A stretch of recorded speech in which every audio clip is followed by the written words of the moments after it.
Hopefully that song masked some of your coughing and sneezing. I wasn't coughing. I was just sneezing. I had dad sneezes. Hero. It's a dad sneeze. Dad sneezes are loud and obnoxious. Okay, that must be true because I sneeze like a fucking howitzer just went off in the house and it scares everybody. Yeah, well, I have a wind up, as you saw, and then I send it. Like my wife will sneeze through her nose to blow her nose out. How the fuck? Right. I'm like, how do you do that? My nose would blow off my face if I tried to do that with the power of my sneeze. I either hold the whole sneeze in and then break feel a like rib. I'm gonna die for the next 3 days. Yeah. Or I just send it and scare small children. Right. I'm a send it mode man myself. I'm usually a send it. There are some occasions where I'll try to hold it in. I send it. Welcome to episode 56. Mike Marrazzo, Brandon Silveira. It's the Andres Torres episode. It might as well be. I don't even know who that is. Former Giants center fielder who's kind of a non-roster invitee to spring training. Made the team. Number 56. Or number 56. Okay. Made the team, was a fantastic center fielder. Looks like he's chiseled out of granite. Where is he now? Retired. Was this from 20 years ago? No, this is, what year is? No, 10. 10 plus, 13 years ago. Okay. Was that after Aaron Rowan? Yes. Okay. Number 33. Biggest waste of money the Giants ever spent. Because at least Barry Zito helped him win a World Series. I'm a huge Aaron Rowan fan because that guy was a stud with the White Sox. Yeah, he turned his success in. He didn't do shit here. Well, he turned the success he had with the White Sox into a big contract from you guys. And then proceeded to hit below his body weight. Yeah, that happens. So you're not excited for baseball? No. Because your miracle 107 win team from 2 years ago. I told you that was a fluke. I told you ain't no way in hell that's happening again. No, my 81-81 Giants went and did nothing. Well, nothing started yet, so they still have time. They're not adding anything else. They added Conforto and Haniger, which I do like both of those players, but they're not I would have studs. taken Conforto to play second base for our team. You want a left-handed throwing outfielder to come play second base for your team. Oh, who am I thinking of the Mets second baseman? I don't know who the hell you're talking about, dude. Maybe it's not Conforto. Conforto's an outfielder. We don't need any more of those. Got more than enough outfielders. And then we got Benintendi. No. That's a good pickup. Yeah, it was a good pickup. But he's Benintendi and Conforto are the same thing. Except Conforto's coming off a shoulder surgery. Okay. And then freaking Ross Stripling and Sean Manaea, cool. We still don't have a second baseman or a right fielder. It's okay. We don't have a first baseman. We have 3 dudes that could play third, but are totally unproven. Well, I guess JD Davis isn't unproven. But there's fucking nothing, dude. Yeah. And then they went through the whole fucking ordeal with Carlos Correa and then losing out on Aaron Judge again. How many teams has Correa signed with already? 4 or 5. It's amazing. It was, he's back with the Twins. Yeah, right back where it all started. It's the whole circle. It's a circle. Which I was so happy when he left the Twins all 3 previous times in the last 2 months. To only have him come back to the Twins. I'm like, oh no. Son of a bitch. I got excited each time he signed with the Mets, and who else the fuck he went? The Rangers. Well, I don't even. Well, he was a Giant for 6 days, so Giants, forever Giant.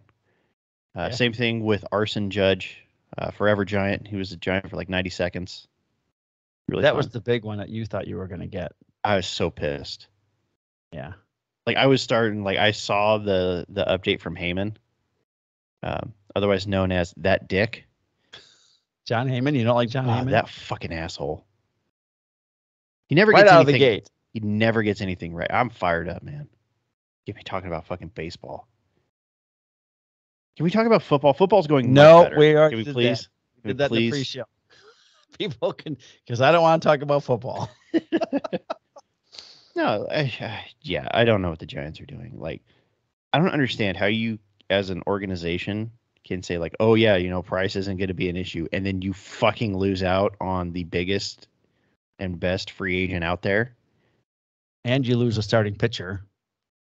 What was the deal with them not signing? Rodon, like they wanted him Rodon. back, but they wanted him back at the right price, and they weren't going to okay. get it. And I don't think Rodon really wanted to come back.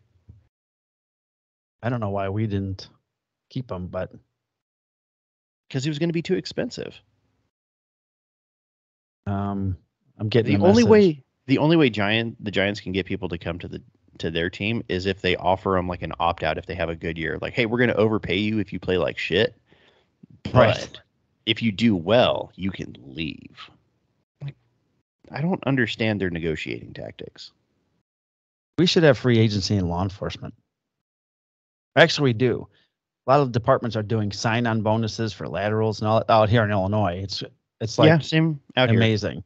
Here. Yeah, okay. Because we can't get anybody to work for us anymore. There's been a couple times where I'm like, I'll fucking leave. Yeah. City right next door pays more and is going to give me 20 G's just to come over there. And I could work Niner games. There you go. For overtime. And deal with all the nut jobs. No, I'd fucking just watch the game. Fuck it. Let them beat the shit out I don't of each mean other. during the game. I mean your regular calls. Oh, no. The city where the Niners play, Santa Clara? Oh, that's right. That's Santa It's Clara. fucking nice, dude. It's not Frisco. You want me to do less work, get paid more, and give me a bonus? Sounds like that's actually the biggest issue we have is that people are freaking leaving our department to go work for Santa Clara. Okay. And they're like, the grass isn't always greener. Yes, it is, bitch. Shut up. This place sucks. Yeah, you only got like 26 more years. But who's counting? Why do you think I'm playing the freaking lottery? Every week. I'm gonna hit one of these freaking $1 billion jackpots and nobody's gonna ever see me again. Send me something cowboy related. All right, I'll shit in a box and send it to you. Come on now. Why'd you have to do that? What? You set me up perfect. Come on. So this week in the shop for you has been what? I haven't done shit in the shop. Today is actually going to be my first day in the shop since Christmas, since the week of Christmas. So I have 2 empty tombs I need to make. So yes. Don't call it a comeback.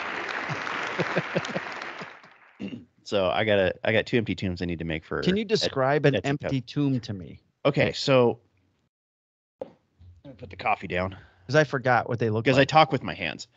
Like you're Italian. Yeah, there's a little bit of Italian blood. I should really do one of those 23andMe's and just see what the hell creates this. Right. Yeah. So it's, the Bible story, right? Jesus, he's, crucified on the cross, and then he's buried in a tomb with a big rock in front of it. Yeah, big rock gets put in front of it. 3 days later, guards come out. The rock is no longer covering the tomb, and the tomb is now empty. Significance of the empty tomb is that the second coming, or right. Jesus has risen from the grave, all that. So last Easter, I saw some people making little decorations representing an empty tomb. Some of them would have like a cross on top of, one of the hills and all this other stuff. So I'm going to Google it. Go ahead. And I went, I bet you I can make that. So I grabbed a scrap piece of wood, used my jigsaw, cut out 3 pieces that resemble like a mountainscape.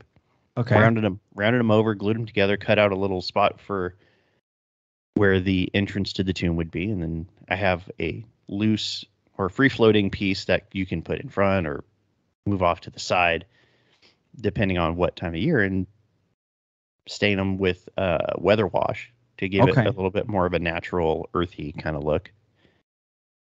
And I listed them on Etsy thinking like, I'll sell like 1 or 2. And because this was done like last second, like I didn't get them listed till like the week of Easter. Yeah, it looks similar to that, except I don't have the cross on top, and I have a third mountain. So I'm gonna look yours up. So I list it on Etsy the week of Easter, and I sell like 5. I'm like, holy shit! Like, well, I'll leave it on there because I was just gonna leave it through Easter and then take it down. So I left it up there, and like once a week, I was getting at least 2 to 3 people that would favorite the item. So all right, I guess I'll leave it up longer. And then it is. Around Christmas time, I got another rash of orders for this thing. And then I had a lady reach out saying like, I want one, but I want it bigger. So I bigger than this? Yeah. And it's like 8 inches tall. Like it's not super small. She's like, I want it bigger. Like, all right, you got it. So I made a big one for her. I'm going to put a regular picture of yours in the video, but yeah. So you got 3 hills. Yep, 3 hills rounded over, and then I cut out a piece to represent like the stone. Yeah, half a circle. Yeah, and that covers up the little opening. And then I don't see a cross on yours. Yeah, I told you mine doesn't have a cross. I want a cross. You don't listen to shit. Oh, you want a cross? I'll make you one with a cross. Just put it in the notes to the seller. Like, hey. So is this all glued together then? These 3 pieces are glued together, and then they can move the rock. Yeah, and then the rock can be moved. So you can, like, on Good Friday, put the rock in front of the tomb, and then on the 3rd day, Sunday, you move it over. Okay. 3-year-old's getting real riled up about something. I hear that. So total side note, right? We're going to go squirrel mode here. She's like the loudest freaking kid on the face of the planet.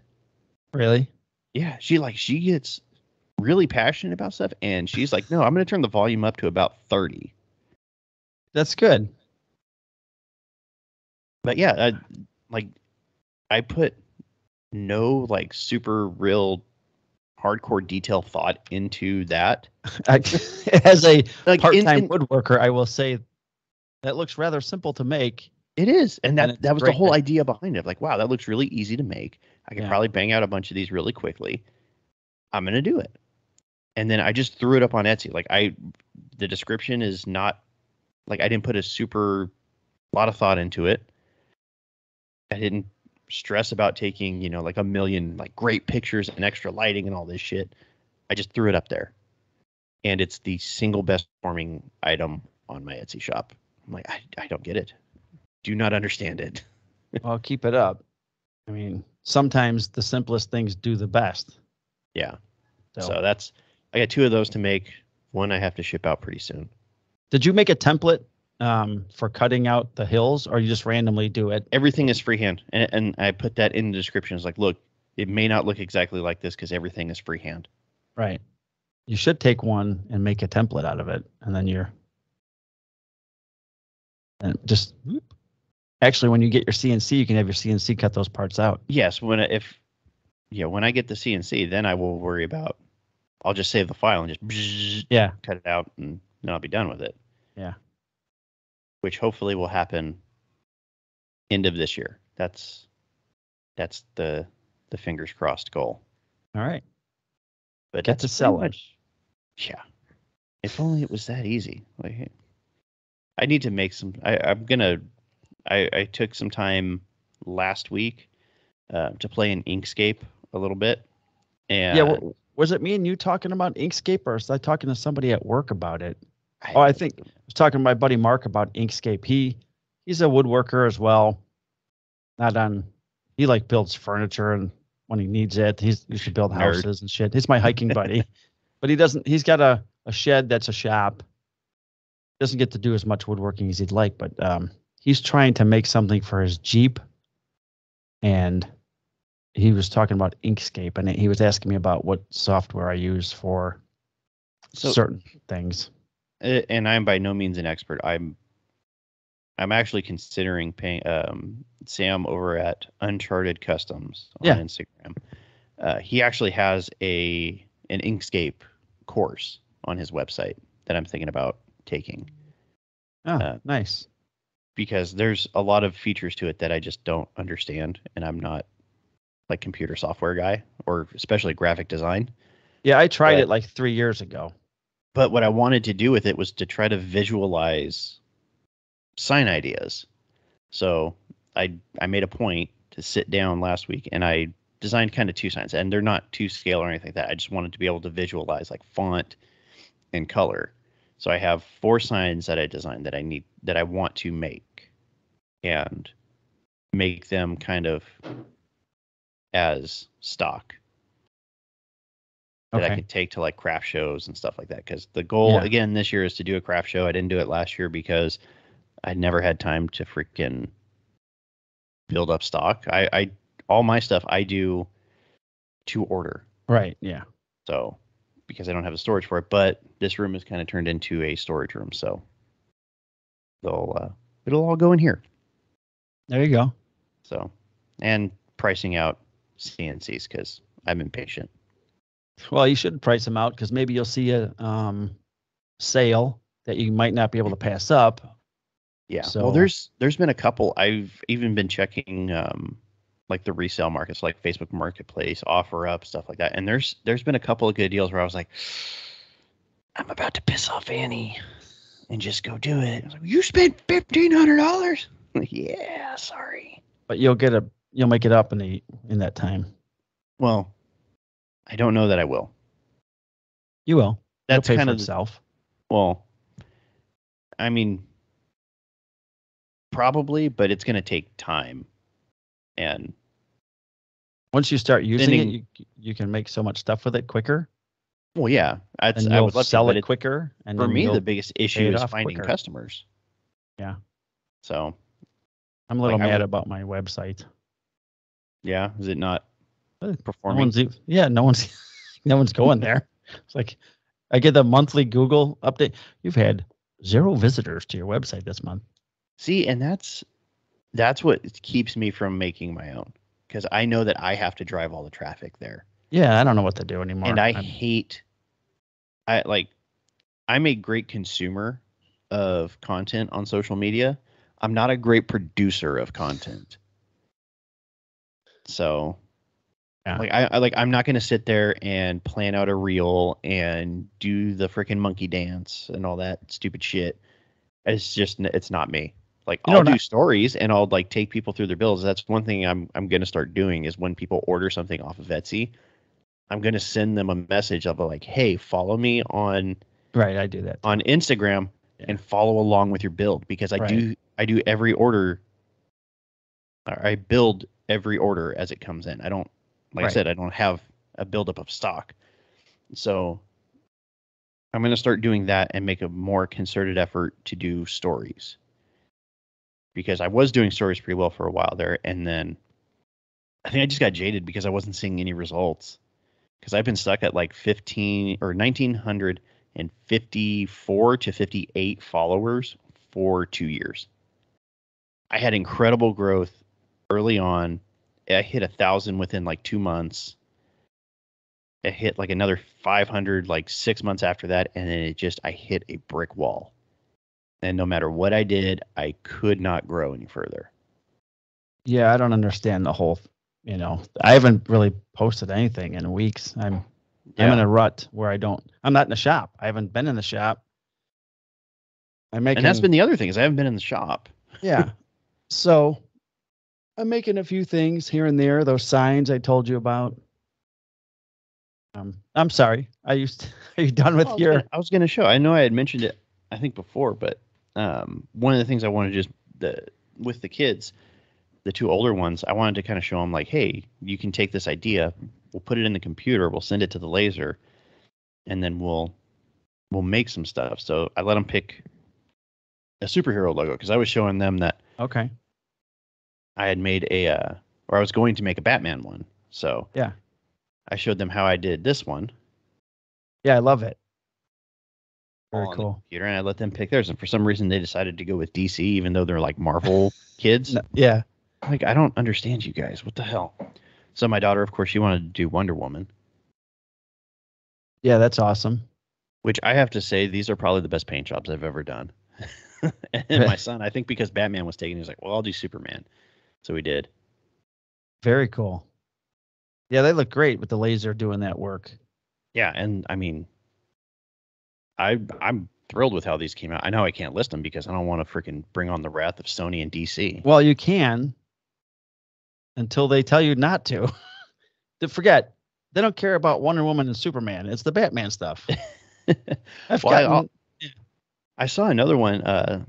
Someone did the Dark Knight Batman logo, but they did it with the thin blue line for like a gear rack. So I might do another Batman one that I paint with the thin blue line going through it. There you go. That's pretty cool. I didn't even think about that. I was going to send you something. And I'm dropping off a package for you at the post office later today. Woo! Thank you. Because freaking Printful took forever getting me some samples. One of which is this hat right here, which I freaking love. I like the multicam thing. I don't know why, but it's got the new logo on top, and then I showed it earlier. It's got the old logo on the back, which is really cool. And I need a haircut because this thing's fitting tight. Just got mine done Saturday. So, well, now I get mine cut at home. I just buzz everything again. Did you just get that wasn't a text from me, I don't think. No, it was an email from Custom Ink. Oh, okay. It says, we're with you every step of the way. No, you ain't, bitch. We're listening to you right now. Yes. No, that's the NSA. Okay. I'm pretty sure I'm on a list somewhere. I'm a free thinker. I had Marty from Red Leg reach out to me this morning, actually. He also reached out last night. Oh, yeah? Yeah, there's a meme. I won't see it because it's probably going to expire if it's in a story. I'm not going on Instagram, Marty. Sorry. That's okay. I'm just going to start sending you posts. There were several that like just popped up in my feed and like throughout the week. And I'm one of those people, and we've talked about this before. I don't talk shit leading up to the game. I wait until the game is over because I am afraid that I will jinx it. Right. I didn't talk shit this week, did I? I know. We were very respectful of that space. And I did notice that you didn't want to place a bet. Like usually you're coming I've lost every bet I've made with you. I'm not going to make any you more. Finally I can't afford financially to lose a bet to you anymore. So because I'd have to make something bigger and better, and I don't have that. So speaking of the bets, so my mom came over yesterday. She to see me for my birthday, which was earlier in the week. And she looks up because I have the Niner sign that you made. It's hanging up in the living room. And she's looking at it. She's like, "Did you make that?" I'm like, no, that was the last time the Niners and Cowboys played. Mike is a Cowboys fan. He lost, so he had to make me something Niners. She goes, "Oh, okay." Did you turn it on nice. for her? I go, but I did. Well, actually, I think I killed the batteries because like when I first got it, I was like, nope. Yeah. Put it on. That's awesome. I should make some corded ones too, but I don't know how do you hang it? I mean, it might be good for a table if you have a corded one that you can plug in, but if you hang it, the cord's got to go somewhere, and that's a pain. So what I do, and I've seen, the coffee's not kicked in yet. Touch My Woodworks, like I'm forgetting. Fa. Yeah. What he does, and then Sam at Uncharted, they do the same thing. They have a battery pack that you can buy off of Amazon that the USB will plug into, and you can just command strip it to the back. But the only thing is, it's about 3/4 of an inch thick, so you have to put that's the same basically thickness. A spacer on the back, and then cut out a little alcove for it. And then the cord comes through the back of the sign and plugs into that, and that's where you put your hanging hardware is on this little spacer piece. So it's pushed off the wall a little bit too. But so it's still battery operated. Yes, but it's much easier to get to the batteries power supply. Yeah. So when you need to play, you just take it off, unhook it, take the 4 or 5, however many batteries, throw them back in there, put it back on. And you have the little remote thing. You can get to yours easily.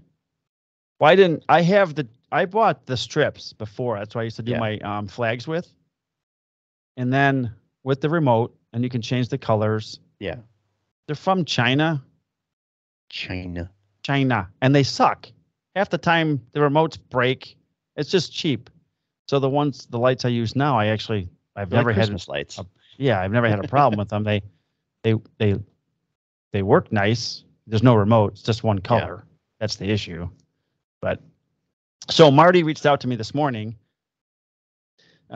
He had a buddy of his reach out to him wanting to make this. It's half of a generic police badge and half of the firefighting symbol. And then I'm going to show you a picture in a second. And then on one side, it's got the blue line. The other side, it's got the red line. Okay. And it's got the little EMS snake doctor thing in the middle. Yeah. The stick with the snake cool. on it.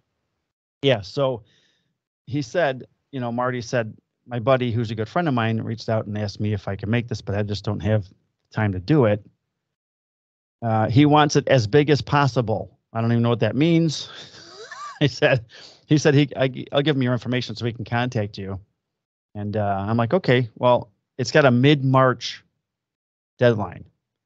So currently in my shop, I have absolutely not a fucking thing going on because I'm making signs, sports signs for friends that I'm just going to use as promotional items, right?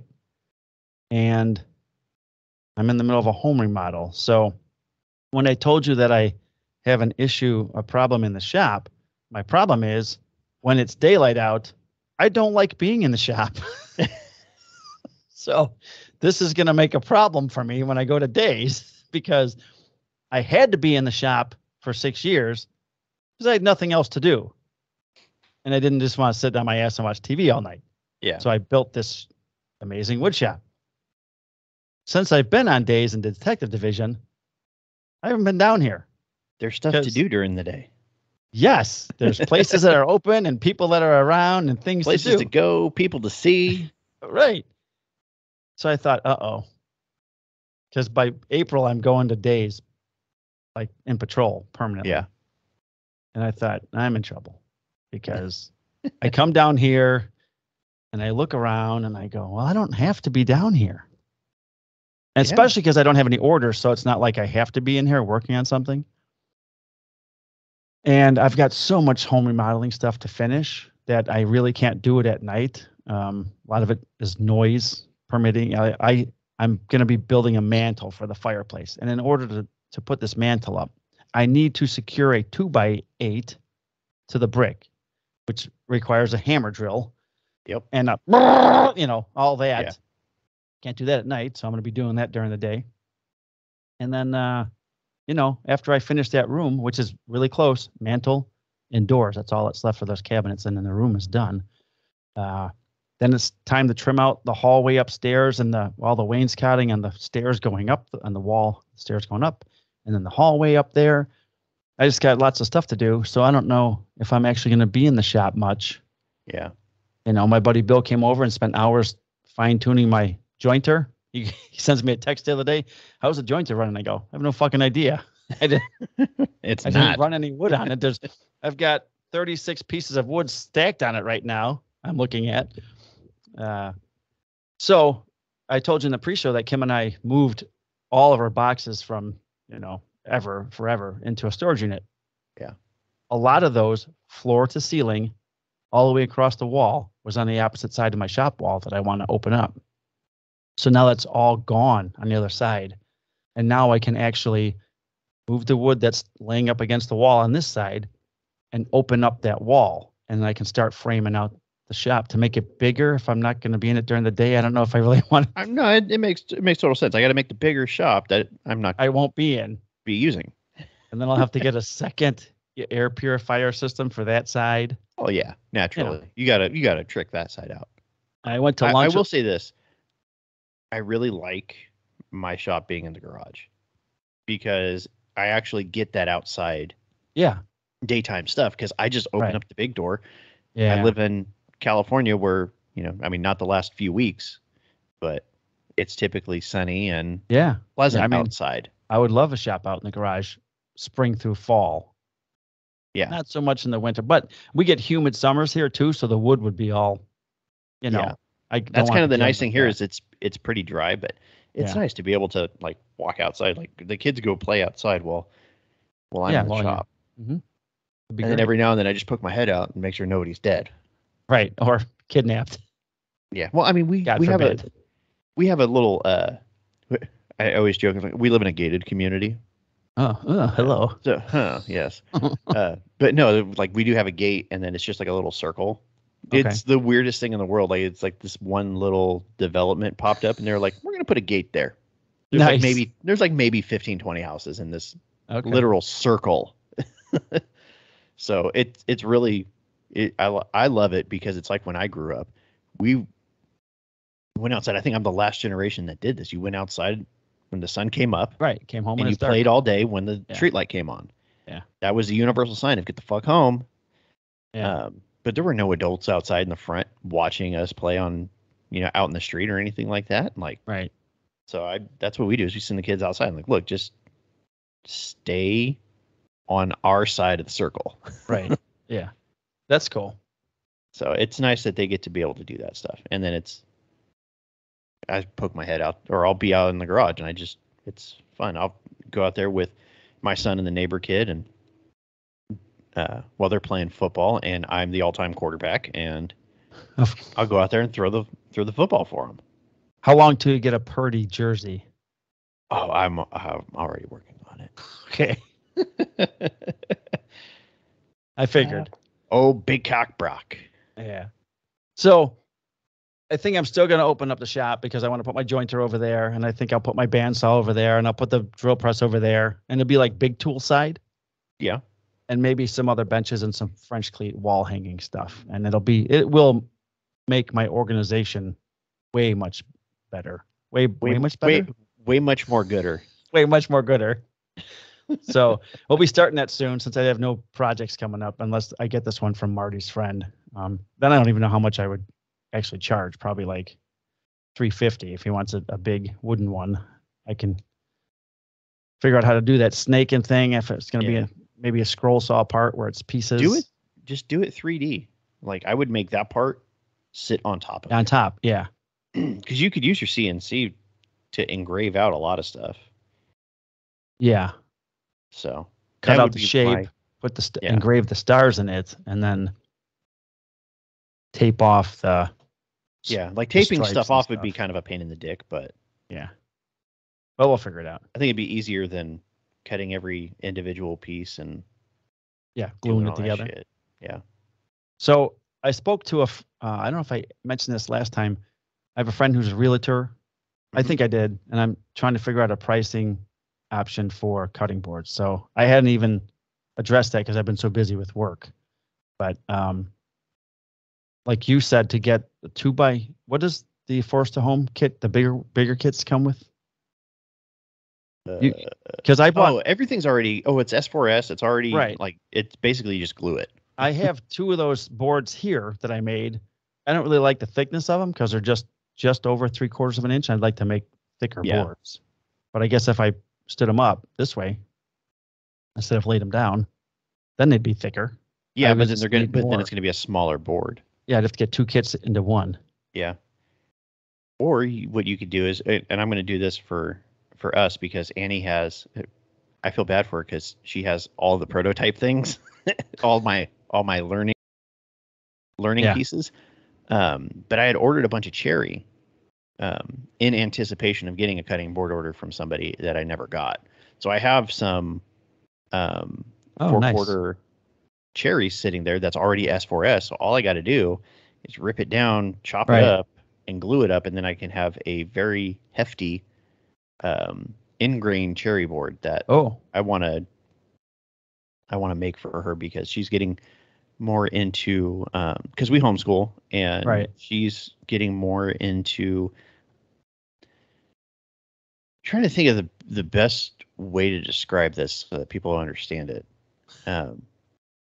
It's not homesteading because we live in the fucking city and we can't have chickens or anything like that, but she's trying to get more into less processed stuff and more like getting it directly from like farmers or we have a little market nearby where it goes straight from farm to market to us. So like she gets raw milk, eggs straight out of the chicken's asshole. And then she's doing more cooking and baking and stuff. Nice. Instead of like getting a lot of processed stuff. And I hope that comes across correctly. Yeah, it did. She's doing more in the kitchen than she ever has, but I feel bad for her because she has this kind of shitty cutting board that's like 3/4 of an inch thick. Right. With a shitty juice groove. So I want to get her a big beefy one. So I have Jonathan Erickson's monster death board that he gave me. The blunt object. Yeah, and a small one that he made from scraps. But no one in my house, and that by no one I mean my wife, likes using a wooden cutting board. She'd rather have this piece of shit plastic cutting board that ruins your knives. I'm like, whatever. So I don't even use Jonathan's big ass murder board. To each their own. Yeah, I told him I was going to practice on it. I want to put those lift handles underneath the sides where you use the router, the round. Yeah, you just kind of like that little bullnose bit and create a little alcove. Yeah, I'm going to do that on the sides of it and maybe put a juice groove in it and make it my own. Then I'll use it. I don't care. I want to. I would like to make my own board for my own house, but I'm going to Yeah. use Jonathan's as a test piece since it's so Yeah. big. And I'd like to get one of CNC to do those. the juice groove.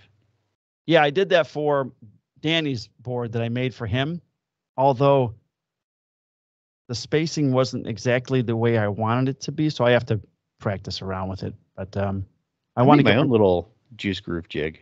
wait That with works the out pretty well. 1x2s or whatever, or I use just scrap plywood. and you can basically move it.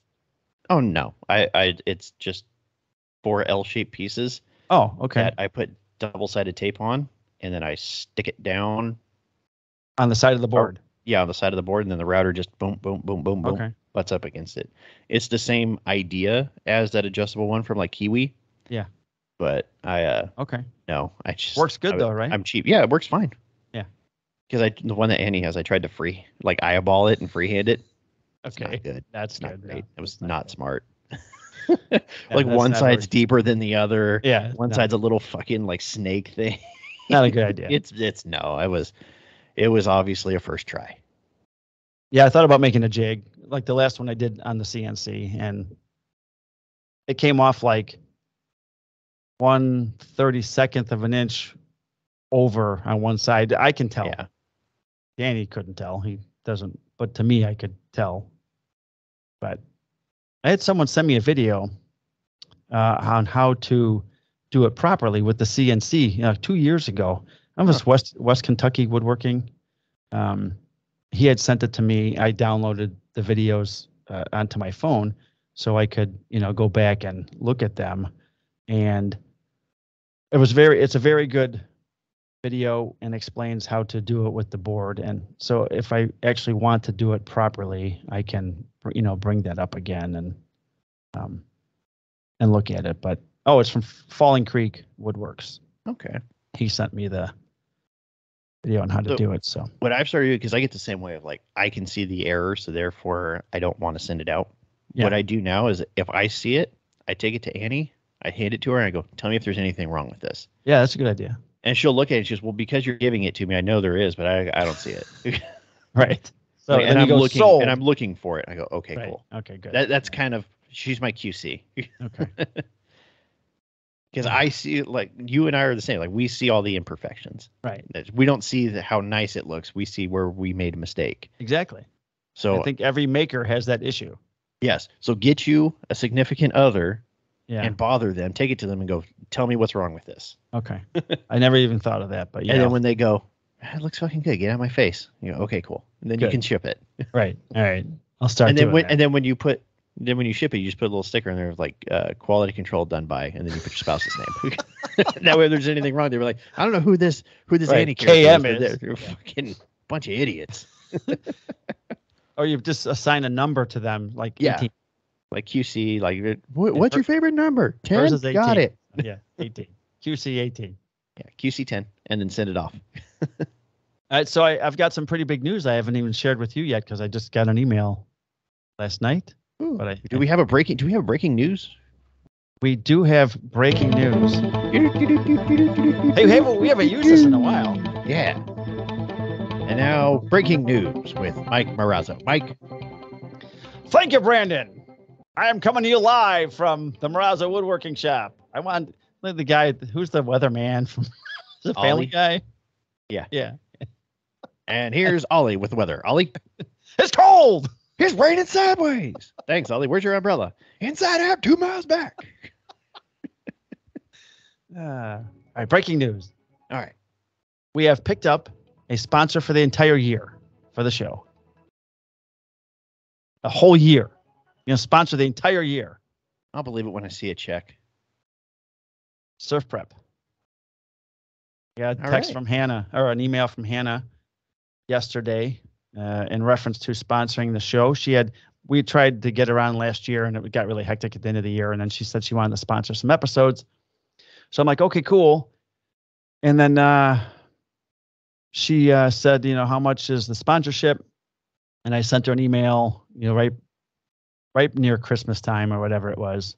And then she sent me back an email. All right, we like to do the whole season. She asked, how many episodes do you guys do? And I'm like, Said some.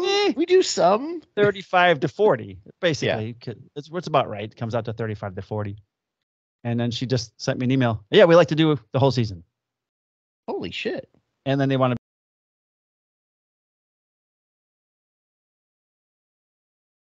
be on one of the shows or two of the shows. So I got to put that together and send it back to her. I told her, here was my thinking was, I'd hate to sell 40 and then we don't do 40 shows because she's going to pay up front. We will for sure, whatever it is, right? Whatever number we sell her, we will deliver that many. Yeah. Well, minimum. I was looking at the phone and that whether it's, if we start next week or not, but if we start in February, that brings us to October. And usually that gives us some wiggle room for November and December, which we usually do less shows because of the holidays. So I think we'll be good. I'll get that out to her this week. And it'll be the Handcuffs and Sawdust podcast brought to you by Surf Prep Sanding. So we'll get some copy from them. We'll have them on as guests. And that should be fun. It should be a good partnership. I'll see them at Workbench Con. That'll be fun to see them. If I win this free ticket, then I might go. Yeah. If you win the free ticket, you better go. Well, here's you don't have to pay for lodging. Well, here's part of the reason. Okay. I've always kind of maintained this with the woodworking and all that. All my family stuff, kid stuff will forever come first. Of course. We have opening ceremonies for the Little League. I am. Oh, that weekend, is it? Rather a large, I have a rather large role with the Little League. Our opening ceremonies are March 3rd. That is the middle day of it. So that's that's a big reason why I'm not going this year. Unless I win the free ticket. Like, yes, I'm kind of using that as like, well, if I get the ticket for free, then I'll probably go. But okay.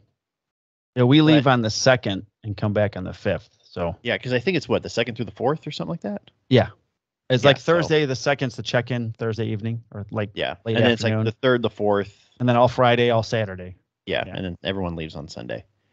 Yeah. So we'll see. You know how these contests are. Get me. Yeah, I know. So we'll see. That'd be cool. Supposed to be taking a trip in like April or something to Scottsdale. Oh, for with spring the boys. Training? No, so April will be already season. Yeah, so what we typically do, right, where I work, we have you have your patrol team. Oh, you said you guys put in. We usually will. Yeah, well, we usually all will take a trip at the end of the year. Yeah, okay. Like with your team. So what we've talked about is going down to Scottsdale. A lot of us will go to like Reno, Tahoe, something like that, or just go have a real nice dinner, go get shit-faced drunk, and then be cause some sort of shenanigans to where we are BOLs, which stands for be on the lookout. Bolos. Yes, always be a BOL. Don't be caught. Yeah, right. Yeah. So that'll be fun. No, I would love to go to Workbench Con, but like I said, there's next family year. Stuff that I would love to take care of, and I think next year this is my first year doing this role with the Little League and taking on a lot more. I didn't realize how much it was going to be, and I don't think I'm going to do that next year because I am the point of contact, of work, dude. Yeah, dude. A lot of work. And the president is a buddy of mine, and we work together. Yeah. So I'm kind of his go-to. So I end up with a lot of stuff. And you're getting to that age group though with your kids and your life where you're just gonna be consumed with family stuff. Oh yeah, and that's this part of the year because my son has his regular martial arts class. He's on the demonstration team for the studio, and then he's got baseball. Right. So and now my oldest daughter, she has her ballet, and now she has softball. Right. And then starting next year, the youngest one will be in t-ball. Yeah. So nice knowing you. So next year I'm gonna be doing a lot of crying. Yeah. On this show. Yeah. Great. So it's fun though. No, it's enjoyable. It's just trying to coordinate everything, and I feel bad for Annie because I leave here at about 1:30 in the afternoon. So she has all that shit Wednesday through Saturday. Yeah. So I'm hoping this upcoming shift to go back to like Saturday, Sunday, Monday off, or maybe Thursday, Friday, Saturday to help out a little bit more. That'd be cool. But I'm not going back to midnights. I'm staying on swings. Is there a chance for you to go to actual day shift? I don't want to go to day shift. So swing is going to be. Swings works out best for me because on day shift I would have to leave here at about 4:30 in the morning. And then I got to sit in commuter traffic. Right. Both ways. Then I got to do day shift. Right. Which I don't handle day shift calls very well because my patience is not our there day shift for is stupid so people. Busy. Our day shift is so busy. Like so much busier than our midnight shift. See, for us, the swing shift is the busiest. I don't mind a busy shift. Yeah. As long as it's I call it a quality call for service. Where it's like, hey, we have an in-progress crime. We have a crime against a person. We got something legit. Versus, my kid won't go to school. Right. Well, you're gonna get that. He's incorrigible. I need you. Yeah, but on swing shift, those calls are few and far between. Yeah. On day shift, that's a majority of it. Because I remember going through FTO. I started out on day shifts. That's where I spent 6 weeks at the start and 4 weeks at the end. And it was just, and even in freaking gang neighborhoods, it's like, he's incorrigible. He won't go to school. Like, fucking hit him.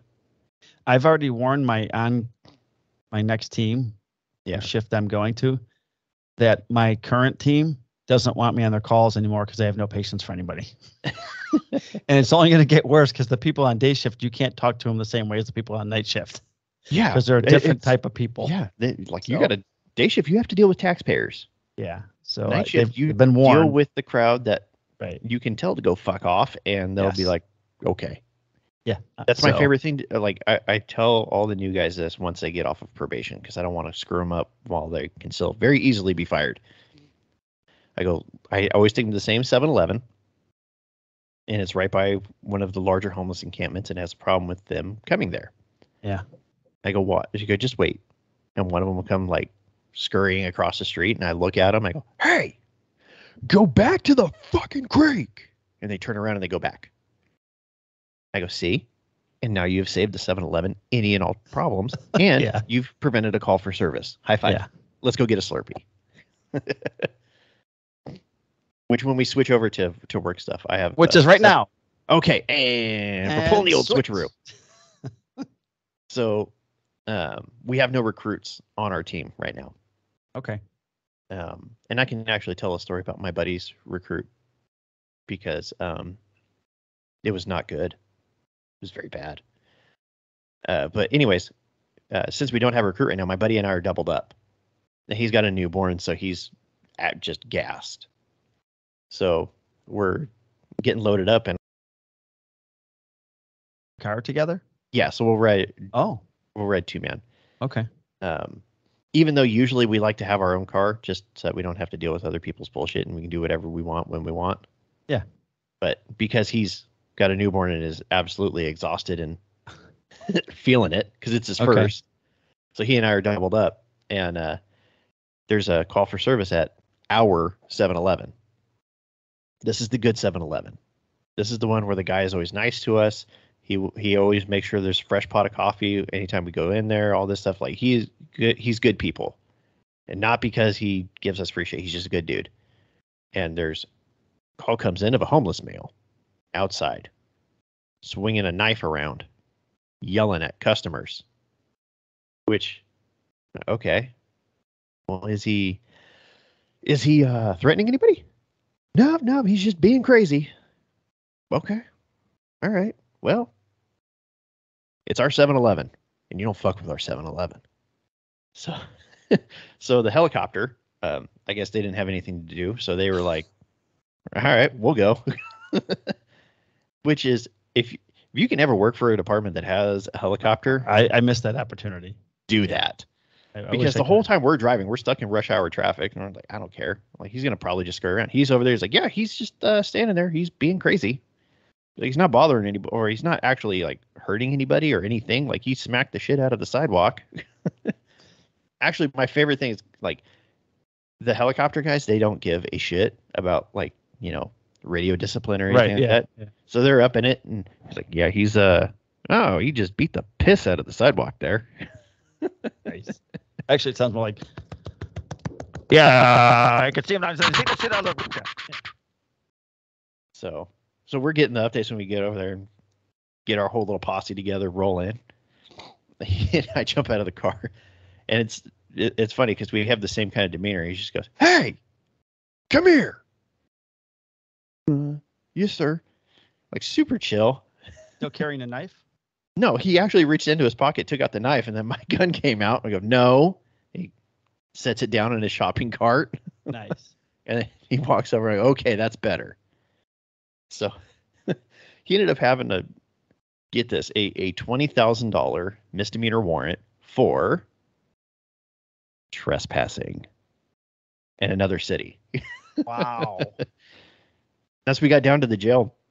And jail staff's like, man, $20,000 warrant. Hell yeah. And they look at the church like, for fucking trespassing? I go, yeah, dude, Gilroy don't play. Wow. So that was how that situation was resolved. But I want to talk to you about this recruit. So you go 3 phases, right? You go to 3 different FTOs, and then you go back to your primary one. So my buddy got one in his 3rd phase. So he's getting ready to be on his own. And the other FTOs, I don't want to call them lazy, but they're not really into doing stuff. Like training? Yeah. Or like putting them in uncomfortable situations to see how they deal with talking to uncooperative people. So this rookie, my buddy takes him to a gang area where just last year there was a homicide. And he sees, he's British, by the way, so he's got a hardcore British accent. That's cool. Yeah. It's really funny. And so he sees these 3 fellows standing in a parking lot. What he doesn't know is that this is where the homicide occurred. I know it because it was my old beat. And I hear him go out on 3 at this spot. So I'm just freaking jamming over there because I know the neighborhood. And apparently what happened was he drove by one time.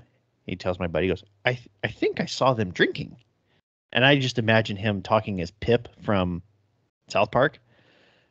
So he makes a U-turn, drives back, and these guys start throwing up, their gang signs. Towards the cops. Yes. He goes, oh, they're gangsters. He goes, how do you know that? Because my buddy's like, he's done with this kid at this point. He's irritated with him beyond belief. He goes, like, they were throwing up gang signs. As he continues to drive past them, and then he gets a ways around, he goes, I'm going to stop him. And makes another U-turn. And yeah. So naturally, these guys are like, why are you harassing us? But the best part was he goes, I think I saw you drinking. He's like, oh, you thought? You thought? He does the right thing. He asks for another unit. I'm like, all right, cool. And then he proceeds to not address these guys standing behind a car, not being able to see their hands, grabbing bottles of alcohol. And my buddy just turns to me and goes, do you feel comfortable right now? Or do you kind of wish your partners would step it up? And talk about like radio discipline and proper radio traffic. He's like, could the other unit step it up? Like, so I'm being a smart ass. I'm already coming screaming. So I just get on there. Do you mean you want me code 3?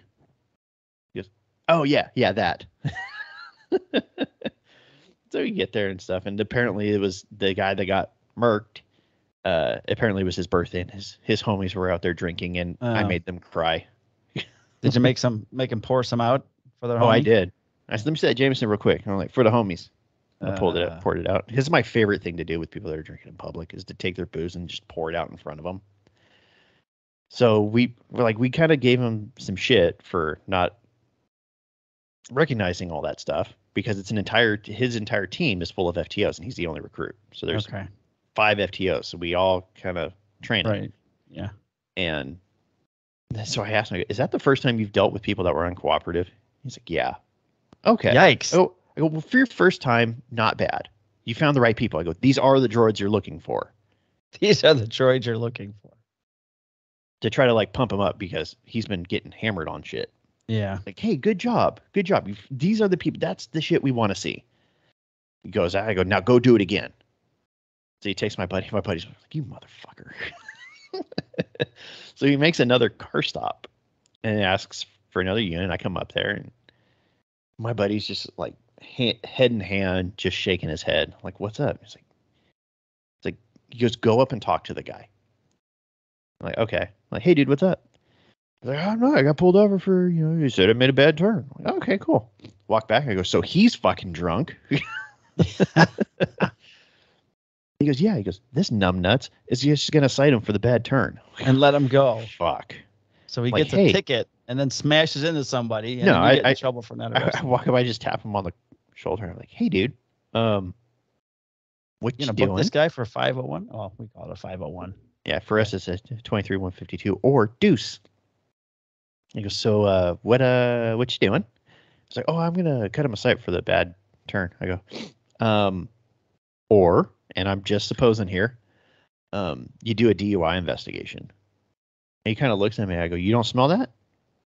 It's like, no. I go, okay, you can see, correct? Like, I was kind of maybe he's got COVID and he can't smell. I was kind of being a smart ass, and I go, have you had COVID? Right. And he goes, yeah. I go, okay, I'll give you the benefit of the doubt because there has been documented studies of people who have had a really hard time getting their smell back. Okay. I go, but you got eyes, right? Yeah. You didn't notice that his eyes were bloodshot and watery?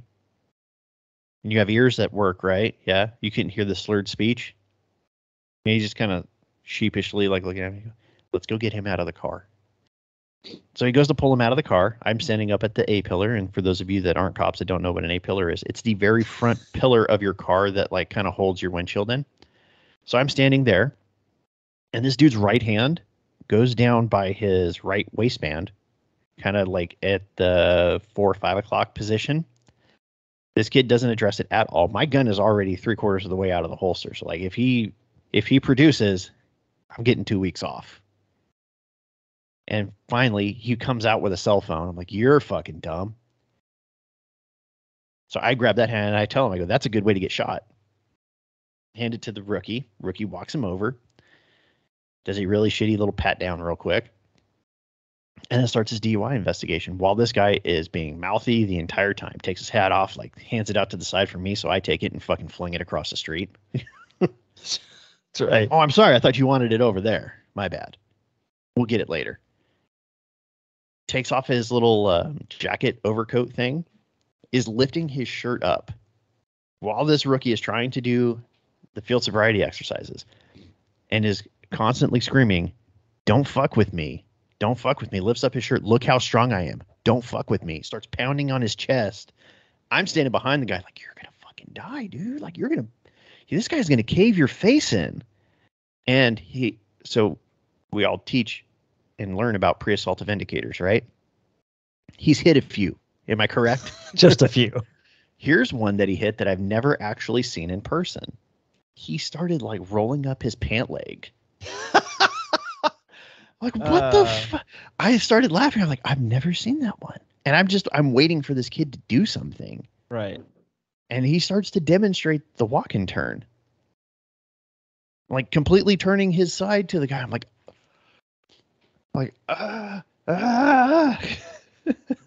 and this guy's getting more and more agitated, talking over him also. And finally, I just go, I said, no, we're done playing this game.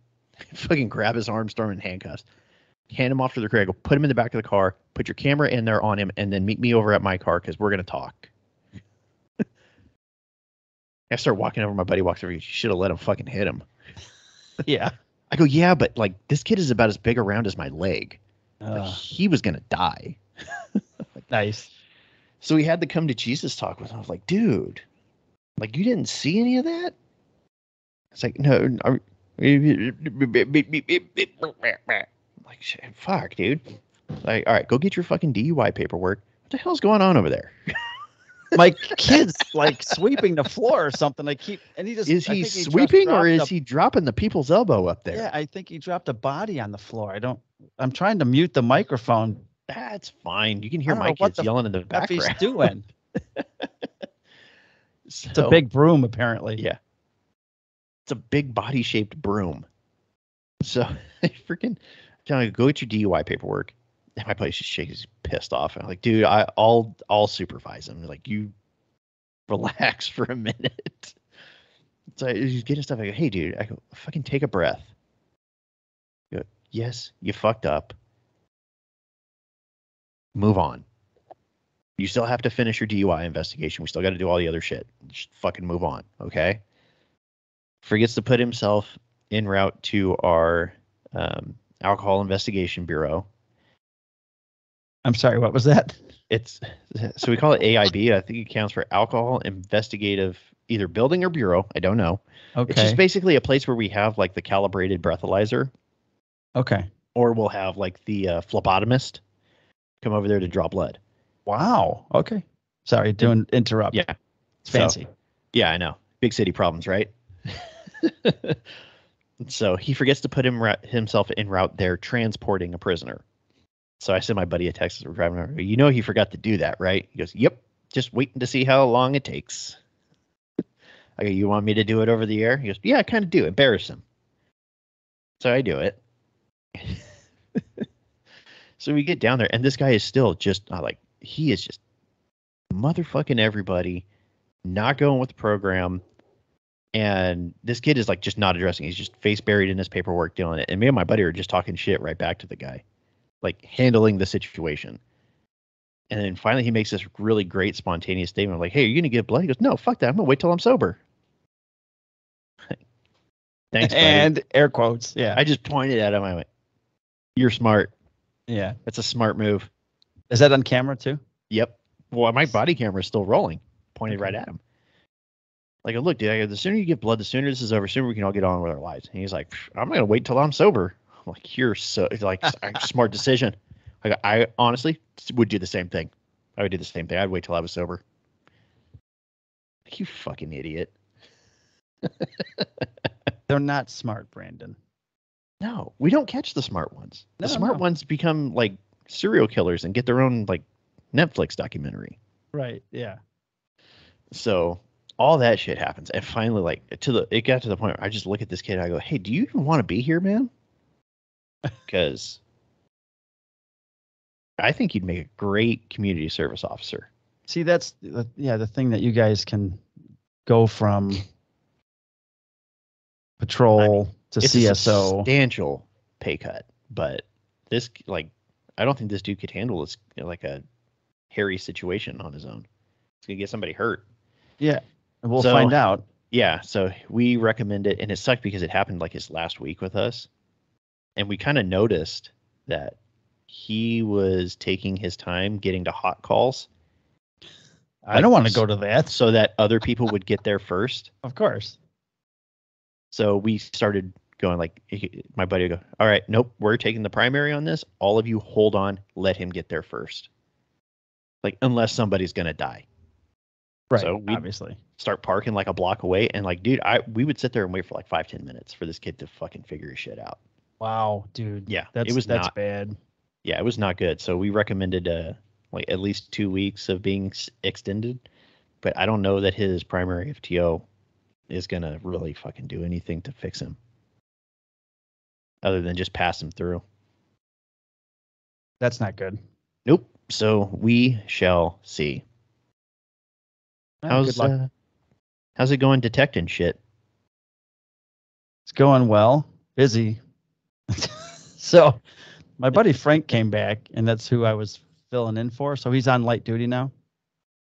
And like I was sitting at his desk for a while because when I first got to the Dick's office, the computer for the fourth detective, which I am, wasn't set up and didn't have stuff loaded in it like our RMS system, report management system, all that stuff. Yep. So I had to use kitty corner from my desk as Frank's desk. And he's got a heater under his desk, which is really nice because it's freezing in the Dick's office because patrol fucks with the thermostat and turns it down to like 62.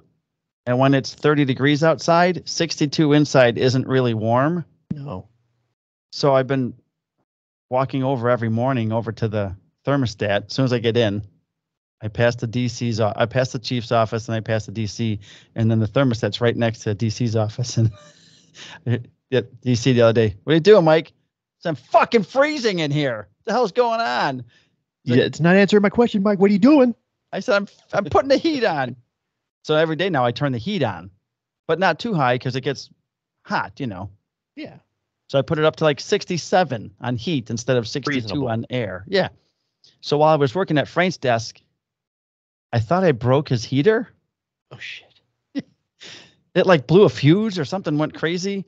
And then Kevin's like, my buddy Kevin, I don't know if you've seen Tommy Boy, but there's a line in there when, what did you do? Richard, Richard, what did you do? So that I blew a fuse or something and all the computers went off and Kevin goes, what did you do? And ever since then, the heater hasn't worked. So I'm like, shit, have you tried unplugging it and plugging it back in? Oh, yeah, multiple times. Okay. That's pretty much the extent of my troubleshooting. Yeah, I think I broke Frank's heater. But anyways, Frank comes back and I'm like, don't tell him I broke his heater. So I'll have to bring one of my own in from home. And he comes back Monday. He came back Monday. And then he gets there earlier. He comes in at 7. So when I came in on Tuesday at 9, he was already at his what the fuck? Hold on. Dropping bodies up there. Okay. They just yelled. So Frank, I come in, his heater's going. I'm like, I look under his desk, same one. I think I might have blew out the whatever plug it was in and not the heater because it was working fine. But anyways, he goes, heater story aside, he says to me, he pulls out a folder or file, a manila file. That's how we get our cases assigned to us. The boss prints them out, the report, and then puts our name on the file and then the case number and what it is. He pulls one out and he goes, you left this over here. I'm like, what the fuck is it? From December 26th, I had a case assigned to me for fraud.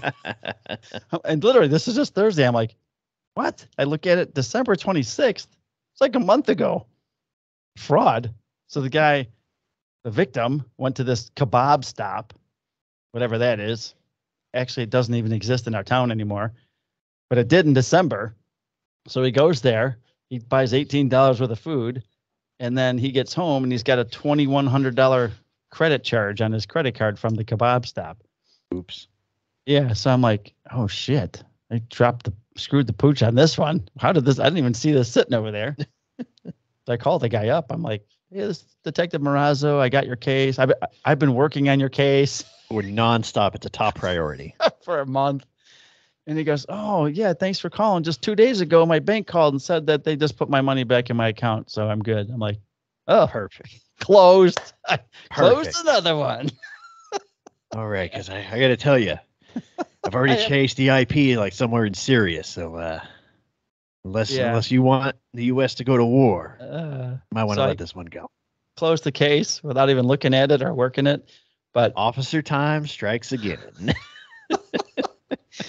But I'm currently working like an ag bat, and it's just aggravated battery, and it's just a clusterfuck. So I got the folder I've made already is like 2 inches thick of bullshit, and I don't know. But so I think I told you that we were gonna go pick up some piece of shit who beat the shit out of his girlfriend. Uh-huh. Yeah, I didn't tell you that we did pick him up, did I? No. So we went to his work, and Kevin and Roger were in the conference room, and then they brought me down the hall to wait in the workout room.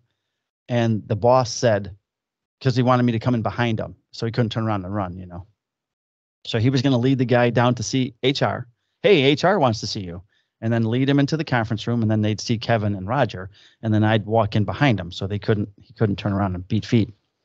So the guy tells me, just wait in this room, and then I'll knock on the wall. As we're coming down the hallway, I'll just knock on the wall, and then you'll know that I'm here, and then you can come in behind us. I'm like, okay.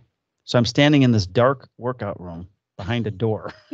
There's mirrors everywhere. Standing in the shadows. Yeah, standing in the shadows. Across the hall is the entrance to the locker room, and everybody and their brothers coming into work apparently at that time. It's like 4 in the afternoon. And so I'm standing there, I'm looking in the mirror, and I can see across the way, and there's all kinds of people coming. And I don't want them to just see me standing in this room by myself in the dark. So I'm kind of like hidden behind a door. And I'm waiting for they said he comes into work at 4. It's like 3:40. So when he gets in, we'll bring him in, but you just wait here for 20 minutes by yourself. I'm like, okay, fine. So I'm like looking at Instagram and reading a Marvel story on, right? And then I'm hearing all these people coming and going to the locker room. And then at 10 after 4, because I've been in there for 30 minutes, the guy sticks his head in and he goes, oh, they're ready for you. I walk in, the guy's already handcuffed. I'm like, what the fuck happened? I couldn't hear the guy knocking on the wall coming down the hallway because there was too many people coming and going in and out of the locker room. So apparently the guy walked in, saw Roger, was trying to figure out why there was a cop standing in there. Kevin came up behind him and grabbed him right away and cuffed him. So we get him in the car, and I parked our unmarked squad up against the side of the building. And as soon as he gets in the car, he Ubers to work, by the way. He goes, man, as soon as I saw that fucking police car, I should have just told my Uber to keep on going. I'm like, oh, so I didn't hide my car well enough for you. And he's like, no way, man. I saw it. And I go, okay, but you still came into work. And then this is the reason we're here. And he's like, that fucking bitch deserved everything she got. I'm like, right. Kevin's like, mental note, write that shit down. Thank you for that. Thank you for that. So this leads us to where we have him in custody now. Now, Cook County wants you to have all your ducks in a row before you call them for felony. We want this to be a felony domestic violence case because split her face open, stitches, great bodily harm. Say that sounds like a felony to me. In front of his kids. That's okay. Sounds like child endangerment or child abuse. 7 and 8 years old. Yeah. So Kevin calls the state's attorney because we have to call for permission or to get these charges okayed. They want a forensic interview done on the children, which is done at an advocacy center. Yeah. So Kevin schedules it for the very next day, and he's like, do you want to go with? I'm like, yeah. And I will tell all of those young officers who've now been doing this job a long time, but I've never sat in on an FI, forensic interview. I will tell everyone from here on out that's in this field, if you get a chance to voluntarily go, don't go, because some of the stuff you don't need to see.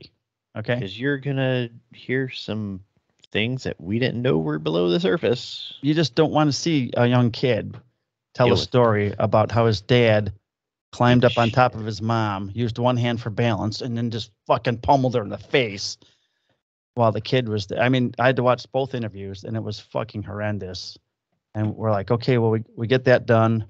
We go back to the PD, call the state. We got the FIs. We got, her medical records. We got pictures. State's attorney. No felony. I had to leave. I had to go home because it's the end of my shift, and Kevin was going to stay while he was waiting, while he was talking to the state. And I'm like, okay, I'll see you in the morning. I come in the morning. I'm like, so what's up? Yeah, no charges. No felony charges, just regular domestic battery. I'm like, what? So yeah, it wasn't, the great bodily harm wasn't great enough, apparently. 6 stitches, open lacerations, deformed face, none of that. So he just booked him on a regular fucking domestic battery. How about that bullshit? That's Cook County. So that was a little disappointing. The forensic interview was very sad. I actually cried when I got home trying to tell Kim about it, listening to these kids, describe it. Right. And one kid sat up on the chair like he was sitting up on top of his mom, and he was just, swinging down. Yeah. And then the one brother tried pulling the dad off. He's yelling for the other brother to help, and the other brother froze. And the kid's telling the counselor, I was afraid. My brother was calling for my help, and I couldn't help him. I mean, it was fucking horrendous, man. What the fuck? That guy's probably already back out on the street. Well, he did have 2 warrants from other jurisdictions. So once he went for his bond hearing, and they gave him a $50,000 D bond, which is a discount bond, which means you have to pay 10%. That's how it works out here. So he'd have to pay $5,000. His mom had no money. Oh, sneeze coming on. Hold on. Oh, it crawled back up. It went away. He had no money. So if he does bond out, he's going right to DuPage County, who's got all kinds of time to fuck around because they don't have the caseload that Cook County has. Good. So hopefully but he got a $50,000 D and home monitoring ankle bracelet and the order of protection and he lost his job because we handed his boss's IDs and shit as we walked him out. He won't be needing these anymore. He's like, nope, he won't. I'm pretty sure you're not going to want him back here. Here you go. Yeah. So that was nice to cost him a job. That's it. I got other stuff we could talk about later because it's getting late. But that was one of the worst ones. And not getting the felony approval is just a fucking joke, and that's what we deal with in Cook County. So that's everywhere. I expect it. I've sat in courtrooms where ADAs, assistant district attorneys, will sit there, and I listen to them negotiate lesser charges with the public defender, and I'm just sitting there like, just staring at them like, what are you doing here? Right. Like, do you we can't understand it. And it makes us not. I do understand it to a certain extent. I do understand that people in the district attorney's office are judged on Conviction rate. Yeah. And if you can get somebody to plead guilty, you don't really care what the charges are. You care about getting that guilty plea because it's a conviction. It's a one in the win column. Yeah. So while I understand it, there has to be something done to where that's not how it works. What they're judged on, because they're not taking cases that they should be taking, and they're not prosecuting things that they should be prosecuting. And then these pieces of shit are getting out and they're reoffending, and then they're getting released again. And it's just going to happen over and over and over again. And then finally you alienate the police force so much where they're, in all honesty, you go, what the fuck's the point? Like, if I catch somebody with dope in their pocket, guess what? I take the dope, I smash it away. Yeah. I book the dope and I'm done with it. It's not worth me writing a report and cutting a citation. No, it's getting like that everywhere. For you to just not show up to the court date, be given or have a warrant issued for your arrest where the bail amount is $0, and all I got to do is cut a new citation with a new court date for you. Like that, it is a waste of time, and it's going to get so much worse if the district attorney's office or the state's attorney's office don't start doing their fucking job. Which reminds me, you look at the Riverside County officer that passed away, or was not passed away, was murdered on a car stop. That offender was a 3-strike felon and was looking at 25 to life that the judge let out awaiting sentencing, which he did not show up to the sentencing hearing for. Keep these pieces of shit in jail. Right. Which, by the way, Riverside County just had another officer killed like 2 weeks later. Well, we have one officer in this week's Officer Down Memorial, and it's the Riverside County deputy that was killed to go into a domestic violence incident. His wife is pregnant with twins.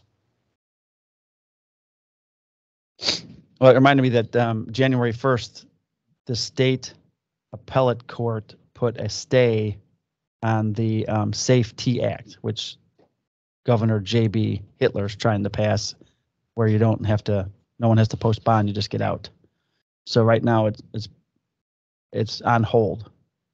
We went through all this paperwork, got all these new complaints set up, and luckily every state's attorney in the state except for 2, Lake County and Cook County, are suing over this new law. So that's been put on hold. So that is good for us right now.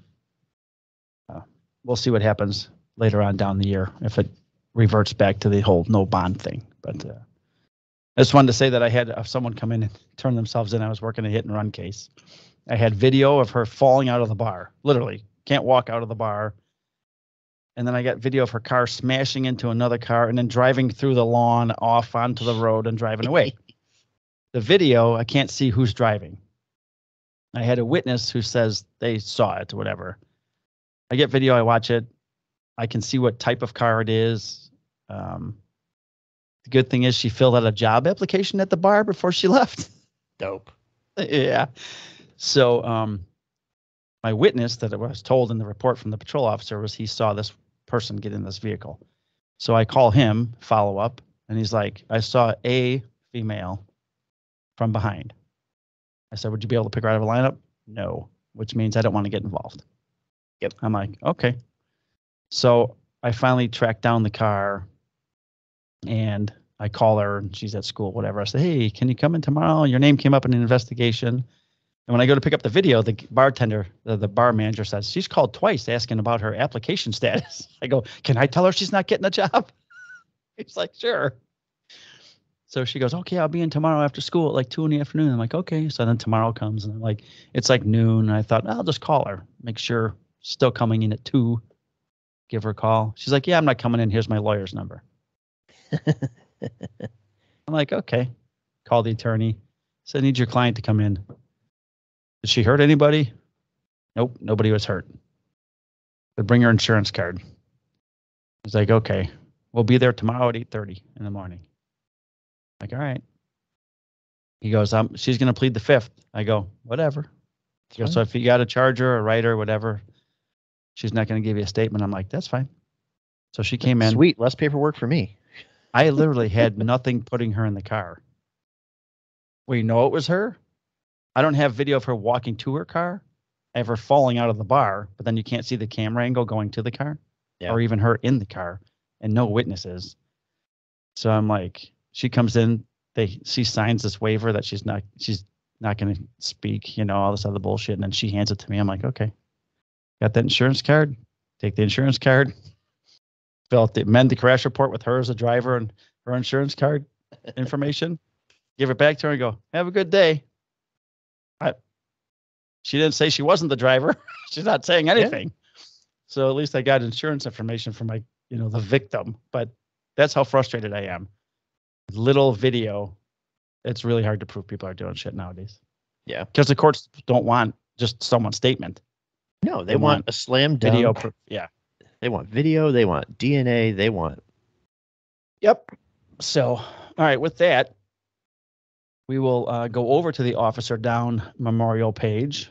And now that we're up to date in our shows, I can actually read the one fallen officer that we had this week and tell you what happened in that case. This will be the Riverside County Sheriff's Department in California, which Brandon already mentioned. Deputy Sheriff Darnell Calhoun, whose end of watch was Friday, January 13th, 2023. Deputy Sheriff Darnell Calhoun was shot and killed while responding to a domestic violence call in the 18,000 block of Hilldale Lane in Lake Elsinore. A call taker heard the sounds of a struggle after an occupant of the home had called to report a child custody issue at the residence. Deputy Calhoun was the first deputy to arrive on the scene and was shot. Deputy Calhoun's backup arrived and discovered him wounded in the street. The second deputy became engaged in a shootout with the subject and wounded the man. Deputy Calhoun was transported to the Valley Medical Center, where he succumbed to his wounds. Deputy Calhoun had served with the Riverside County Sheriff's Department for 11 months and had previously served with the San Diego Police Department for 2 years. He is survived by his expectant wife and 2 sons. He was 30 years old. I hadn't heard anything about that because I haven't seen the news lately. Yeah. Is that close to where you guys are at? No, so Riverside County's down by LA. Okay. All right. So it's still a ways off, but I mean, as well as I do, if it's in the state, it is felt statewide. Oh, no doubt. I just didn't know if you were that close. No, and then for this poor department, this is their second deputy murdered. Yeah, you said the first one was from a traffic stop from a felon that had been released. So let me pull it up real quick, and I'll give you the exact dates. So Deputy Calhoun passed on January 13th, and Deputy Cordero was killed on December 29th. So basically 15, 16 days apart. That's bad. dealing with another one. Yeah. So I know Deputy Calhoun's family, I think it's his parents, they own a barbecue place down there called Calhoun Barbecue. Okay. So if you live in the Southern Cal area, Google it, go there whenever they open back up. Or I know there's a lot of flowers that are being dropped off there, and I know the family appreciates it. Wow. Yeah, I'm sorry to hear. So it's for that department. God, I can't even imagine. No, one hits hard for a department, let alone two within 3 weeks or whatever. It's just really, that's too bad. Yeah. So. All right. That's all we got for today. It was longer than I had anticipated. I thought with me not wanting to talk about anything about football, we'd just move right into the show and it would last 20 How about minutes. them Cowboys?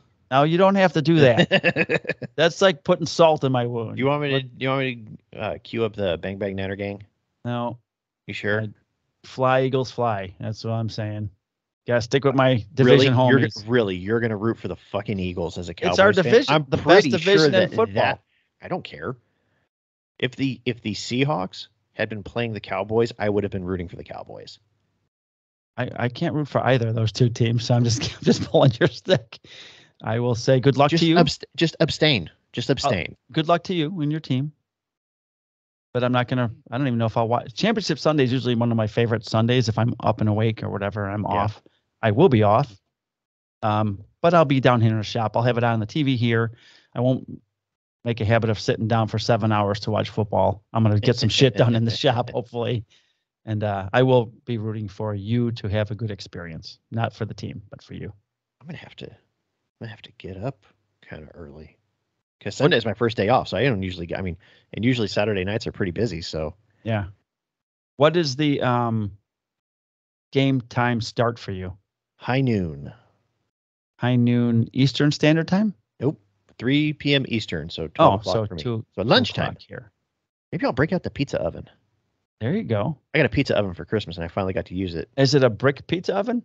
No, it's stainless steel, and it goes off of pellets, so I can use my Traeger pellets to throw them in there. That's cool. But it's not like the Traeger where it's electric and stuff. You got to light the pellets and then feed it. Okay. Do you have it outside or is it in the house? No, it's outside. Okay. I'm not familiar, but one day we had the first go around of them, and a lot of lessons learned. Excellent. There were some pizza, 3 of the 4 pizzas burnt, kind of like abortions. How did they taste though? They tasted amazing. Oh, okay. And then clump of one of them actually resembled a pizza. Oh, that's good. Was that the 4th one, the last one that you made? No, it was actually the 3rd one. So we did the kids first, and those looked like shit. Were they personal sized little pizzas? Yeah. Okay. Yeah. So we did the whole, we made the dough ourselves and all that. Oh, look at you. So we're learning some things about the little instruction thing. This is like, hey, how to cook it and all this stuff. It's like, hey, put some oil on your pizza peel so that it doesn't stick. Well, that didn't work. And I think it's because they're talking about using the basically kind of like pre-made doughs and all that stuff. So next time we're going to try just putting flour on it. Okay. So it slides off. Yeah, to slide it in there, because that was the big issue. And we made all the pizzas and then started taking them out. So they had kind of sat for a little bit. So I think they were just getting sticky. Did you make yourself a pizza peel? I did not. I was gifted one for Christmas. Oh, nice. But I will probably at some point make my own pizza peel. Steve Clyde makes a lot of pizza peels. I know. So because the one I have, it is exactly as wide as the opening to the pizza oven. Okay. So it's very hard to get it in there. Right. You need one just a little bit smaller. Yeah. So I might actually make another one that's a little bit smaller. Yeah. This one is great for getting it in and getting it out, but not for getting it in there and spinning it around and all that stuff. That I just use my big barbecue spatula for. Okay. Because that works way better. That's hilarious. But getting it in and out, that thing is pretty cool. But yeah, it tasted fantastic. There's a whole bunch of stuff I'd like to have. I'd like an outdoor grilling kitchen. Kitchen. So grill, when we pizza oven, all that stuff. Yeah, so when we bought the house, we actually have an outdoor grilling station. It's got a propane grill that I don't use that much because I have the Traeger, but it's also got a sink with plumbing. It's got a little wow. I have an outdoor fridge that's there, and it's got like kind of an elevated counter, like bar area. Yeah. So it's a nice little corner. I have to get down. For some reason, there's a fucking tree that was put behind it. So it hangs over the kitchen? Yeah. I'm like, that's dumb.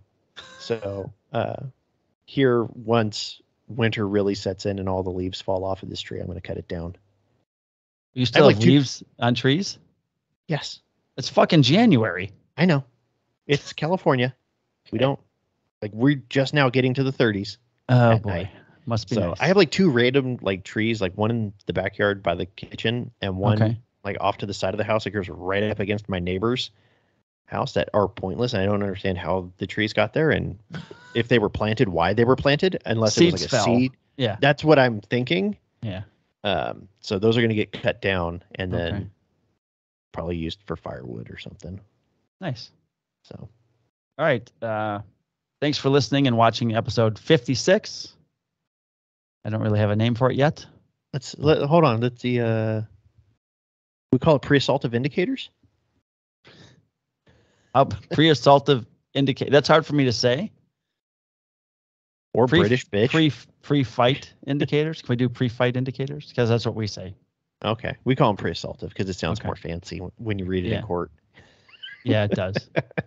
You need all the special The suspect was displaying Yeah. Pre-assaultive indicators. Yeah. He stood with bladed stance, fists were held, began beating his chest and essentially challenging officers to a fight, at which point the officers obliged and he lost. He lost. One of my favorite things is one of the times the DA, DAs will write basically like a summary in their filings. Yeah. And one of them involved a fight, and the DA wrote, the officer decided to fight with, or the suspect decided to fight with officers. The suspect did not get the better of that situation because he was rendered unconscious. Oh, that's good. That's what happens. So every now and then you get run across the DA with a sense of humor. Good. All right, brother. If anybody wants to send us a question, which it's been a while, I found a question from Dave Franklin from September. I'm hoping we answered it because it was about broken body cams. Did we answer that one? I don't think so. Oh, okay. Well, next year, next year. Next year. Holy shit. Sorry, Dave. It's a bit of a hiatus. Next podcast, we'll answer that one. I don't know how it got lost. I found it in my email string at handcuffs&sawdustpodcast at gmail.com. Yeah. So you can record a voice memo like Dave does, or you can just type it out if you're shy. We get it. Or you can also send us a DM. You can send it to Mike at Marrazzo Woodworking on Instagram, or me at Full House Woodworking on Instagram. You could also send it to the show at Handcuffs and Sawdust Podcast, but let's face it, nobody's going to see it. Do you check it? I don't even have access to it. Yeah, I'm the only one that can. I think it only allows you to have one person able to check it. So I think so. Annie has access to Full House. Oh, well. And anyone that wants access to the Little League Instagram, I've been able to give. Oh, well, we'll look into that. To share. I don't need another Instagram page to fucking care about. Our updates when the show's coming out and stuff. You only post your shit. You share your shit on there. I post. It's like a secondary Marrazzo Woodworking. It is not. I don't want to open up Instagram right now because I don't want to see negative cowboy stuff. But I don't. There's nothing personal on there. Even Jerry was putting negative cowboy stuff out into the world. It's sickening. Hey, would you want to do the maker? Would you want to do the maker's challenge? What's the maker's challenge? Or do you want to talk about it next week? Yeah, next week. Unless we're going to record episode 57 right now. No, we'll talk about it. In which case, it's going to be really short. Because I got an email from Oak Hill Millworks and the Maker's Challenge, Maker Collab. Oh, the Maker Collab? Yeah. So what's the theme this year? I don't know, but she asked for everyone who's participated in the past to send a short video or a testimonial or something why we enjoyed it. So I've done it 2 out of the first 3 years. I didn't do it last year. So maybe we can find out what the theme is and maybe do something this year. Yeah, maybe. We'll see. All right. With that, I think that'll That's enough. We're done. We're tired. I need more coffee. I'm spent. I got to go work out now. I got to go work out too. It's not going to go well. I started going back to the gym. Nice. All right. Well, enjoy your workout. You too. I'm already tired. Stay safe in the streets and on the shop. On the streets and in the shop. In the shop and on the streets. Peace. In the sheets. In the sheets. Deuces. Hey. Hey-o. Oh. I hope my son didn't get upset when I yelled at him. It is what it is. He can handle it. Yeah, so I'm looking at the feed. I did post one thing that was sent to me from Don about which he made on his laser. So there's that, because it's law enforcement related. Yeah, that's pretty cool. And then, the badge I made, that's law enforcement related. So if it's law enforcement related, I might post something on there. But other than that, there's nothing else on there. But show updates. Really haven't been using my Midwest Maker meetup page much. But hey, I'm out of here, dude. So maybe next. I think I'm still in detectives this week. Okay. As far as today, I go in tomorrow morning. I had change. We went to all get. Our boss took us out to get new chairs for the detective division. Yeah. So we actually had to go pick them up at Office Depot. Oh, and Mike, can we use your pickup? So Vince, can I stay in Dick's? I'm like, yeah. So we're in the pickup driving to the Office Depot. And my boss is my buddy Jimmy. He's up front with me. And I'm like, so Jim, when you send me back to patrol, can you please do it after, so I have 3 days off prior to going back to the street, because I need the time to flip my schedule back. He never answered me. So either I'm not going back to patrol, which I wanted to make a point of when we were talking about Samsungs and iPhones. I needed a work phone. Now I'm on call now for the next 2 weeks. Plus, if I'm out in the field, I can forward my desk phone to the work phone. So I went to the DC and said, hey, I need a work phone. And he's like, oh, go ask our assistant village manager if they still have the tech phone that my buddy Brian was using before he retired. So I go up by this guy, Brian, different Brian, and I tell him, hey, I need a work phone. Do you still have the tech phone? And he goes, no, but we'll get you a new phone.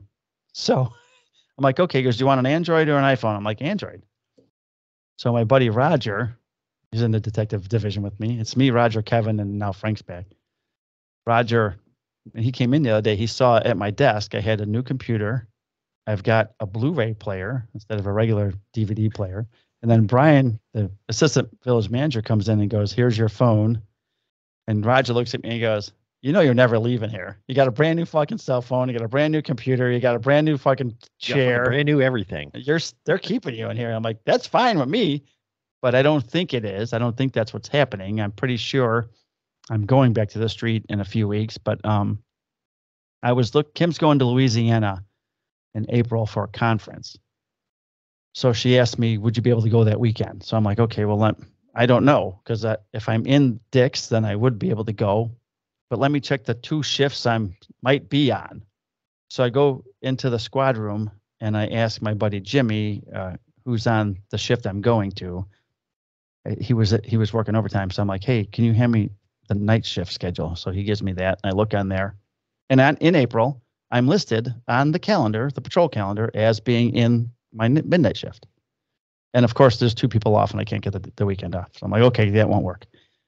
And I said to Jim, give me your calendar for your shift that I'm supposed to be going to at some point. Yeah. So he gives me it. I'm on that calendar the same fucking month on that shift. And I'm like, and this, of course, I can't get off because there's people off.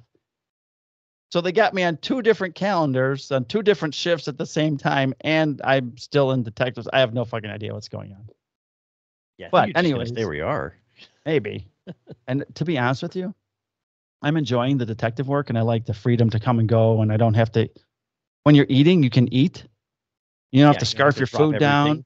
Yeah, you can go out and eat. You can go meet friends. You can do all whatever. You can go shop for chairs or whatever else you want to do. But I miss patrol part where I'm just in my car and I don't have to answer to anybody and do much of anything if I don't want to. There's a lot of fun freedom and Yeah. patrol, but And there's working also a lot of bullshit. 4 10s in a row like you do. That's what I'm doing now. I'm having a lot less shop time. So I don't know. Anyways, so there's pros and cons to everything. Yeah. As far as recording goes, want to try next Monday again?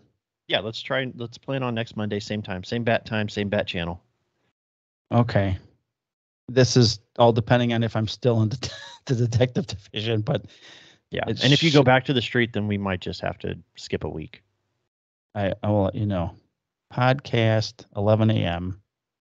Put it in my calendar that way. That's what I I'm don't doing. Accidentally add something. I'm trying to get better at that. Yeah, I have a union meeting tonight that I didn't know about until I looked at my calendar. So that's good. I really have to get going because it'll take me a couple hours to edit this podcast, and if I got to work out and then get ready to go to the union meeting. So yeah. All right, buddy. All right, brother. Have a good week, and congratulations, seriously, to your team for winning. And I joke about it, but oh yeah, I would have been just the same way. Actually, I don't think I would have said anything. I just would have sat here in a Cowboys jersey. That's all I was going to do until you addressed it, and when you weren't addressing it. Yeah. All right. Hell. I guess we're doing this. But there have been I saw some fucking hilarious ones. Memes? Or just over the week that I'm going to probably send to you that you can view or don't view. Yeah, send them to me. But they were at least funny. Okay. You know, when Maher missed that extra point, I'm like, here we go. Right off the bat. Just get it. Yeah, the second he got blocked, I was like, oh. Kim goes, are you kidding me? He's got the yips. Like Steve Sachs all over again. Can't throw to second base. Fucking Chuck Knobloch. Chuck Knobloch, Steve Sachs, and John Lester with the Cubs the last few years couldn't throw to first. No, he'd have to underhand it. Yeah. It was hilarious. It's the funniest damn thing I've ever seen. It's one of those things. All right. Well, be safe. All right, buddy. Talk to you in a couple enjoy days. detecting shit. Thanks, brother. Talk to you later. All right, buddy. Bye. Bye.